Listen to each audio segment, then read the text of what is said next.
We are excited to welcome Governor Pete Ricketts of Nebraska to the program. He is on a mission to stop Joe Biden's 30 by 30 plan, and this is purportedly about fighting climate change and conserving land. But quite honestly, when you look at some of the details that are available, it does look like a federal land grab. Governor, welcome. Thank you for joining us.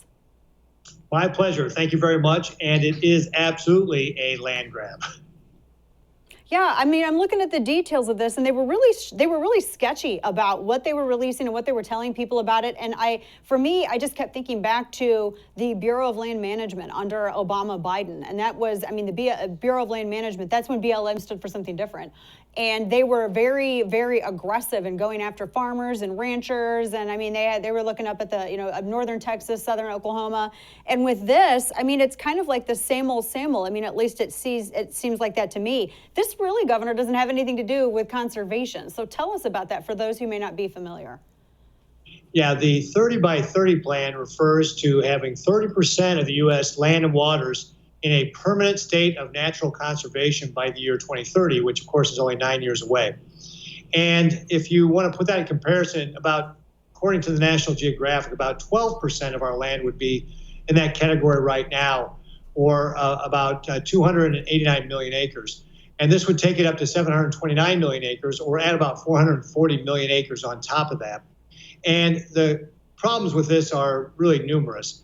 One, that the Biden administration, the president himself, has no authority to do this. And so our first question was, how do you plan to do that? The second is, what about states like Nebraska, where 97% of our land is privately owned? Are you planning on confiscating land? How do you intend on doing this? We were told that a number of congressional offices also asked the Department of Interior about this plan, and what they responded back was that they were going to use every tool in the toolbox, which to me sounds very scary. And there's a number of ways they could do it. They could do it through lands that are adjacent to national parks or state parks or wildlife refuges. They could use permanent easements, which would permanently lock up land, or they could use it wherever they have that nexus of the federal government on environmental matters to really make those regulations much more onerous. Now, I'll give you one quick example. CRP land that is put into conservation by farmers and they get paid to do so, they can start putting more environmental qualifications on that, like you have to protect the habitat. In fact, I was speaking with one rancher in western Nebraska who was told that to renew his CRP agreement, he would have to protect the habitat of the swift fox. He says he's never seen a swift fox, and said, what would it mean to protect the habitat? What would that habitat be? And the USDA, which administers the CRP program, couldn't tell them. They didn't know.